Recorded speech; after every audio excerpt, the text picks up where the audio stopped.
देश की बेटियों से हो रही दरिंदगी को लेकर हर तरफ गुस्सा है। हर कोई चाहता है कि आरोपियों को ऐसी सजा मिले जो सालों साल याद रखी जाए। उत्तर प्रदेश की योगी सरकार अब इसी फॉर्मूले पर काम करती हुई दिख रही है। यूपी में आज रेप की 2 घटनाओं पर बुलडोजर एक्शन हुआ। एक तरफ जहां कन्नौज में दुष्कर्म आरोपी नवाब सिंह के करीबी के कोल्ड स्टोरेज को मिट्टी में मिला दिया गया, तो वहीं अयोध्या में गैंगरेप के मुख्य आरोपी मोहित खान पर एक बार फिर बुलडोजर एक्शन हुआ। प्रशासन ने अवैध जमीन पर बने उसके साम्राज्य को मिट्टी में मिला दिया। बुलडोजर एक्शन की पहली तस्वीर आपको अयोध्या से दिखाते हैं। यहां गैंगरेप के मुख्य आरोपी मोहित खान के कॉम्प्लेक्स को प्रशासन ने ढहा दिया। आरोप है कि उसने तालाब की जमीन पर कब्जा कर रखा था। मोहित का ये अवैध कॉम्प्लेक्स उसकी काली करतूतों की भेंट चढ़ गया। नाबालिग से गैंगरेप के आरोप में मोहित खान सलाखों के पीछे है और इधर प्रशासन बारी बारी से उसके अवैध साम्राज्य को ढहा रहा है। बुलडोजर से बिल्डिंग टूट रही थी और एक एक कर इस कॉम्प्लेक्स का सामान नीचे गिरता जा रहा था।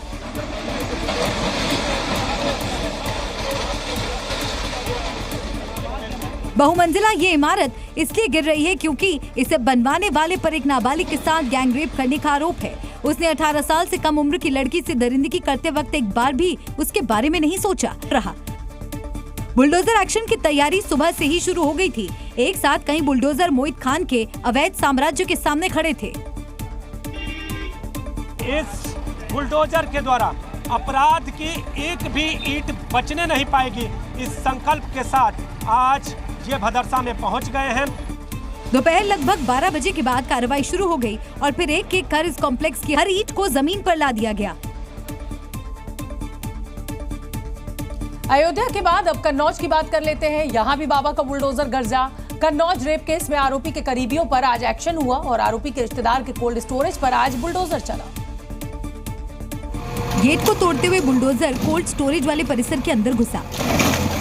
इसके बाद एक एक कर अवैध निर्माण की ईंटों को जमीन पर ला दिया गया। ये कोल्ड स्टोरेज की बाउंड्री वॉल है जिसे चुन चुन कर गिराया जा रहा है। कोल्ड स्टोरेज दुष्कर्म आरोपी नवाब सिंह यादव के करीबी रिश्तेदार का बताया जा रहा है।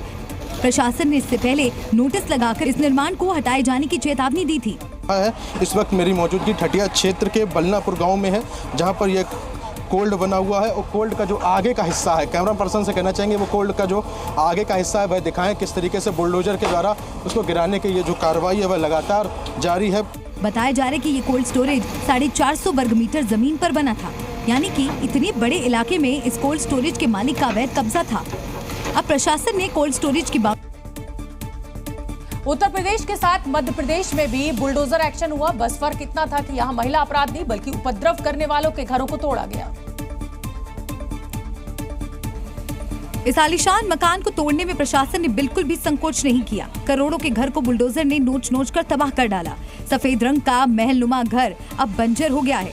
कल तक जो घर आसपास के इलाके की शोभा बढ़ा रहा था वो घर अब जमींदोज हो गया। इसकी वजह इस घर का मालिक है जिसका नाम है हाजी अली। छतरपुर में हाजी अली का रसूख है। आरोप है कि इसी रसूख का इस्तेमाल करते हुए उसने भारत बंद के दिन पुलिस वालों पर पत्थर चलवाए थे। एक दिन पहले पत्थर खाने के बाद अगले ही दिन पुलिस और प्रशासन ने अपना एक्शन शुरू कर दिया। कोतवाली थाने में पथराव के बाद हाजी अली के घर को ढहा दिया गया। हालांकि पुलिस यही नहीं रुकेगी, आगे का प्लान भी तैयार है। जो उपद्रवी थे उसमें से 3-4 लोग थे, उनका घर चिन्हित किया गया जिसमें मुख्य हाजी शहजाद है और उनके घर पर प्रशासन पुलिस ने मिलकर के कार्रवाई की है।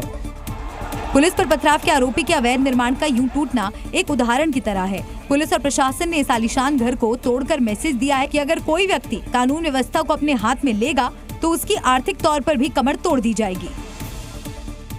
बीजेपी उत्तर प्रदेश में 10 सीटों पर होने वाले उपचुनाव के लिए कोई कसर नहीं छोड़ना चाहती और इसके लिए संघ और मुख्यमंत्री योगी आदित्यनाथ ने जीत का फॉर्मूला तय कर लिया है।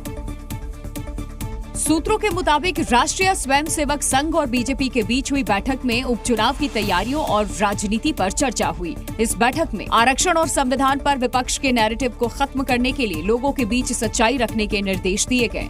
सदस्यता अभियान में पिछड़े और दलित समाज के लोगों को जोड़ने पर जोर दिया गया। साथ ही निकायों और बोर्डों में खाली पदों पर पुराने कार्यकर्ताओं को तरजीह देना तय किया गया, जबकि जो लोग दूसरे दलों से पार्टी में आए हैं उन्हें बाद में समायोजित किया जाएगा। बैठक में ये माना गया कि जमीनी कार्यकर्ताओं की नाराजगी से लोकसभा चुनाव में बीजेपी को खामियाजा भुगतना पड़ा। इसके अलावा नौकरशाही के मनमानो व्यवहार को लेकर भी बैठक में चर्चा हुई। साथ ही पार्टी के वरिष्ठ नेताओं को ये जिम्मेदारी दी गई कि कहीं पर भी कोई मतभेद हो तो उसे आमने सामने बिठाकर उसका समाधान निकालें।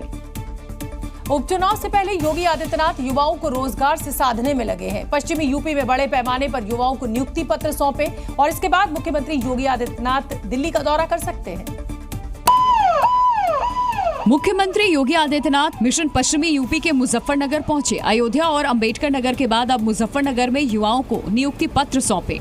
मुजफ्फरनगर के 15,000 युवाओं को नियुक्ति पत्र दिया। रोजगार मेले में 50 से अधिक निजी कंपनियां शामिल हुई। सीएम योगी ने 5,000 से ज्यादा युवाओं को नौकरी का लेटर दिया। इससे पहले अयोध्या, अंबेडकर नगर में 12,000 से ज्यादा नियुक्ति पत्र दिए थे और पिछले 7.5 सालों में 6 लाख से अधिक लोगों को सरकारी नौकरी यूपी सरकार दे चुकी है, जबकि निजी क्षेत्र में 2 करोड़ से अधिक लोगों को रोजगार मिले। ये लोग आपको जाति के नाम पर बांटेंगे, तमाम बातों के आधार पर बांटेंगे, लेकिन जब किसी बेटी की सुरक्षा पर खतरा आएगा ये लोग दुष्कर्मियों के साथ खड़े होते हुए दिखाई।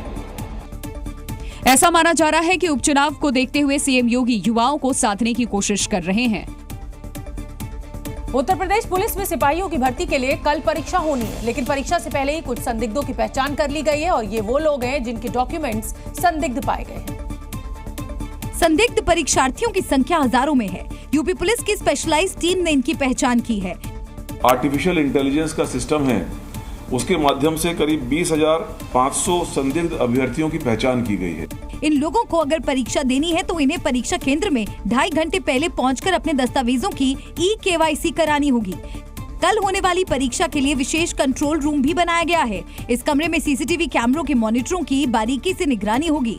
सिपाही भर्ती परीक्षा को लेकर पूरी तैयारी कर ली गई है। पुलिस भर्ती बोर्ड में आप तस्वीरें देख सकते हैं कि बाकायदा एक यहाँ पर कंट्रोल रूम बनाया गया है। कंट्रोल और कमांड रूम के जरिए 24 घंटे तक जो है लगातार इस पूरे मॉनिटरिंग की जाएगी। कंट्रोल रूम के साथ परीक्षा केंद्र के हर कमरे में सीसीटीवी कैमरा होगा। 25,000 पुलिसकर्मी सुरक्षा में तैनात रहेंगे। पेपर लीक से निपटने के लिए स्पेशल सोशल मीडिया टीम बनाई गई है। इसके साथ 11 टेलीग्राम चैनल्स पर भी कार्रवाई हुई। इन चैनलों में भर्ती के सवालों के जवाब मिलने का दावा किया जा रहा था, यानी परीक्षा केंद्र से लेकर सोशल मीडिया तक। इस बार यूपी में भर्ती परीक्षा में बहुत ज्यादा कड़ाई हो रही है। जम्मू कश्मीर में विधानसभा चुनाव की तारीखों का ऐलान होने के बाद सियासी दल पूरा जोर लगा रहे हैं। कांग्रेस भी अब मिशन कश्मीर में जुटी हुई नजर आ रही है।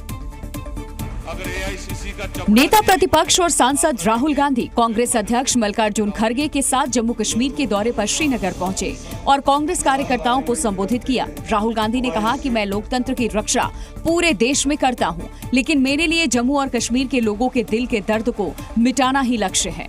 मगर एक बात बदल गई है और ये आपने टीवी पे देखा होगा।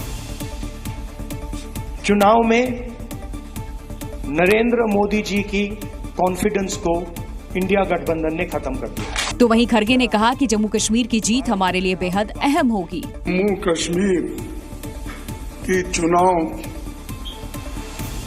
अगर हम जीतेंगे तो सारा हिंदुस्तान हमारे कब्जे में आएगा।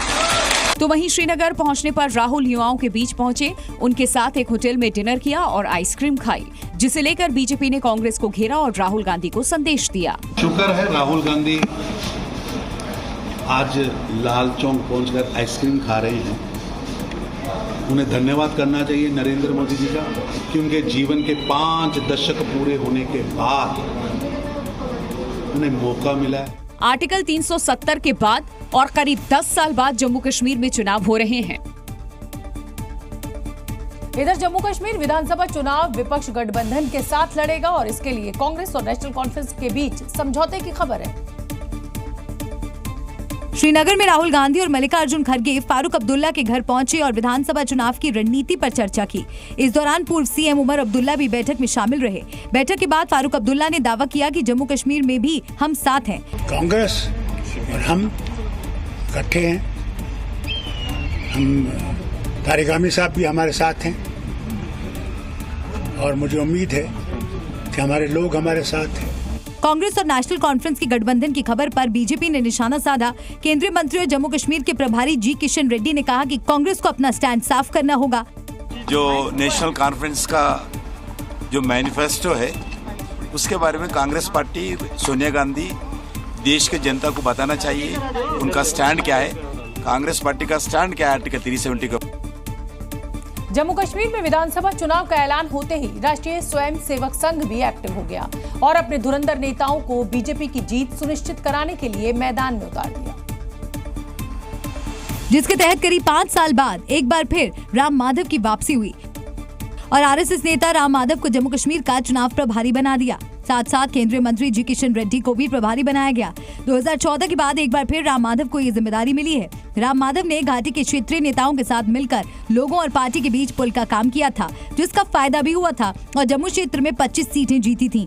दरअसल 2014 से 87 सीटों वाले जम्मू कश्मीर विधानसभा चुनाव में बीजेपी को 25, पीडीपी को 28, कांग्रेस को 12 और एनसी ने 15 सीटें जीती थी। लेकिन किसी पार्टी को बहुमत नहीं मिलने पर राष्ट्रपति शासन लगा था।